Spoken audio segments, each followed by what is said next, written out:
નમસ્કાર દોસ્તો, તમને ઘણો આનંદ થાય છે કહેવામાં કે અમારા બધા જે ફોલોઅર્સ છે અને ઘણા ખરા અમારા વિડીયો ગમે છે, બધાને અમારા વિડીયો ગમે છે. એમ જ આજે એક અમારા ફોલોઅર એવા આવ્યા છે જે કોઈ જાતે કોઈ વસ્તુ કરી નથી શકતા, પોતાનું એના મમ્મી પપ્પા પાસે એની સેવા કરવું પડે.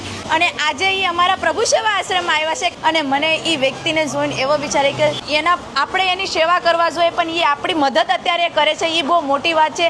અને ખાસ કરીને તમે સી ભાઈને જોઈશો ને તો તમને વિચારે છે કે ઓહો, આવા પણ વ્યક્તિ છે આપણા દુનિયામાં અને આવા વ્યક્તિ ઉપર બીજાની મદદ કરે છે. ચાલો ડાયરેક્ટલી ભાઈ સાથે આજે વાત કરશું. કોઈ જાતે કોઈ કામ ન કરી શકે, પોતે પાણી તક હાથથી લઈ ન શકે, પી ન શકે, અને આજે એ અમારા પ્રભુજીની ખાસ કરીને મદદ કરવા માટે આવ્યા છે. સીતારામ. એવું છે. શું નામ છે ભાઈનો? પાર્થ નામ છે. વાહ ભાઈ, સરસ. તમારું શું નામ છે?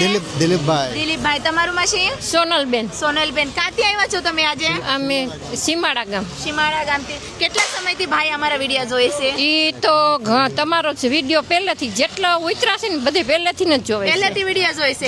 દીકરો છે. હા. આજે તમારો દીકરો છે 24 વર્ષનો થયો. 24 વર્ષ થઈ ગયા છે. ભાઈને તમે આવી સેવા કરો છો, એ અદ્ભુત તમારું પ્રેમ છે, છોકરા પ્રત્યે લાગણી છે, જે તમારા છોકરાને તમે એટલું સરસ રીતે રાખો છો. આજે શેના નિમિત્તે આવ્યા છો તમે? અમે તમારા વિડીયો જોઈને આખા પ્રભુ સેવા આશ્રમની હિસાબે અમે આવ્યા. યારના સુરેશભાઈને એવું છે. સુરજભાઈને જ મળવા.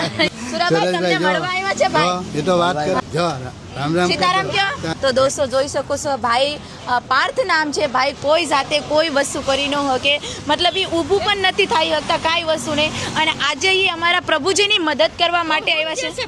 બધું સમજે છે. વાહ ભાઈ, સરસ. ટીવીમાં બધું જોવે. જાવું છે એમ. બહુ ખુશી થઈ આજે. મજા આવી ગયા. એને તો પોપટભાઈ નું જોઈ ને તો ન્યાય જાવું. એવું છે. તો કાંઈ નહીં, મને તમારો નંબર આપજો. પોપટભાઈ આવશે ચોક્કસ હું તમને કોન્ટેક્ટ કરીશ. બાલા આશ્રમ રહ્યો ને ન્યાય લઈ જતા.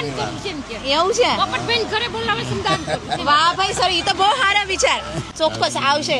અને મને પણ તમને બધાને જોઈને, ખાસ અમારા પાર્થભાઈને જોઈને હું તો બહુ ખુશ થઈ ગઈ છું. હું તો એકને કરું, તમે તો કેટલા લોકોને સેવા કરો. તમે ભલે